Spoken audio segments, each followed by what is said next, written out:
ولا تعضلوهن لتذهبوا ببعض ما آتيتموهن الا ان يأتين بفاحشة مبينة، اور ایسا بھی نہ کرو کہ زبردستی ان کے حق مہر میں سے کچھ رکھ لو جو تم نے ان کو دیا، بجز اس کے کہ وہ کھلی بے حیائی کا ارتکاب کر لیں۔ اب یہ ایڈریس ہو رہا ہے ان خامدوں کے لیے جن کو اپنی بیویاں پسند نہیں ہیں اور اب ان بیویوں کو وہ طلاق دینا چاہتے ہیں، لیکن اگر بیوی کو طلاق دیں گے تو حق مہر بھی ادا کرنا پڑے گا۔ تو پھر اس وقت کیا کرتے تھے خامند؟ بیویوں کے ساتھ بدسلوکی شروع کر دیتے تھے تاکہ وہ خود ہی طلاق لے کر بھاگ جائے، جب وہ خلا لیں گی تو پھر اس کو حق مہر نہیں دینا پڑے گا۔ ہاں مگر اگر وہ واضح بے حیائی پر اتر آئے پھر ان کے ساتھ زبردستی ہو سکتی ہے، ویسے نہیں کہ خام خواہ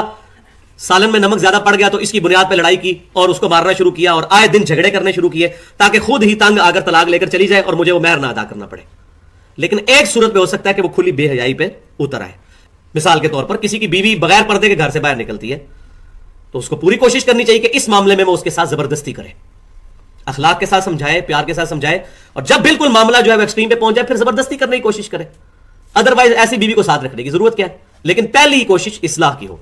ہر شخص میں کوئی نہ کوئی خامی موجود ہے، اس کو اس کی خامی کے ساتھ ہی ایکسپٹ کرنا ہے۔ ایون امام کائنات صلی اللہ علیہ وسلم کی بیویاں، ان سے بھی نبی صلی اللہ علیہ وسلم کے ساتھ کئی جگہ پر سلوک صحیح نہیں ہوا اور قرآن پاک میں ان کو ڈانٹا گیا سورۃ الاحزاب کے اندر۔ ان سے بڑھ کر کون ہو سکتا ہے؟ جو ہماری مائیں ہیں، جنتی عورتوں کی سردار ہے۔ سورۃ الاحزاب 21ویں پارے کا آخری صفحہ پڑھ کے دیکھ لیں، آپ کو پتہ چل جائے گا۔ اللہ تعالیٰ فرماتا ہے ان کو کہو کہ آؤ میں تمہیں مہر دے کر چھوڑ دیتا ہوں،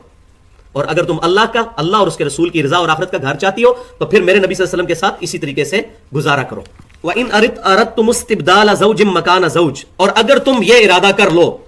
کہ ایک بیوی کی جگہ ایک اور بیوی لے آؤ، اس کو بدل دو،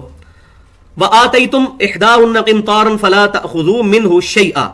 تو اب اگر تم نے اپنی بیوی کو چھوڑنے کا ارادہ کر لیا ہے کسی شرعی وجہ سے، تو جو تم نے اس کو ڈھیروں مال دیا ہے حق مہر کے طور پر تو وہ اس سے واپس نہ لو،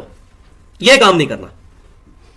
أَتَأْخُذُونَهُ بُهْتَانًا وَإِثْمًا مُبِينًا، کیا تم چاہتے ہو کہ تم بہتان لگا کر کھنا گناہ کر لو، یعنی یہ حرام کا پیسہ تم اپنے استعمال میں لے آؤ۔ وَكَيْفَ تَأْخُذُونَهُ وَقَدْ أَفْضَىٰ بَعْضُكُمْ إِلَىٰ بَعْضٍ وَأَخَذْنَ مِنْكُمْ مِيثَاقًا غَلِيظًا، اور تم کیوں ان سے حق مہر کے پیسے ان کے روک لیتے ہو، واپس لیتے ہو، حالانکہ تم ایک دوسرے کے ساتھ صحبت بھی کر چکے ہو اور وہ تم سے اس بات پر پختہ عہد بھی لے چکی ہیں۔ حق مہر کے عوض ہی تو عورت انسان کے لیے حلال ہوتی ہے، اور اب تم یہ چاہتے ہو کہ ان کا حق مہر جو ہے وہ ان سے واپس لے لو، تو اس کی اسلام میں اجازت نہیں ہے۔ تو یہ اگر بیوی چھوڑنی ہے اس کے ساتھ چھوڑتے ہوئے بھی حسن سلوک کرنا ہے۔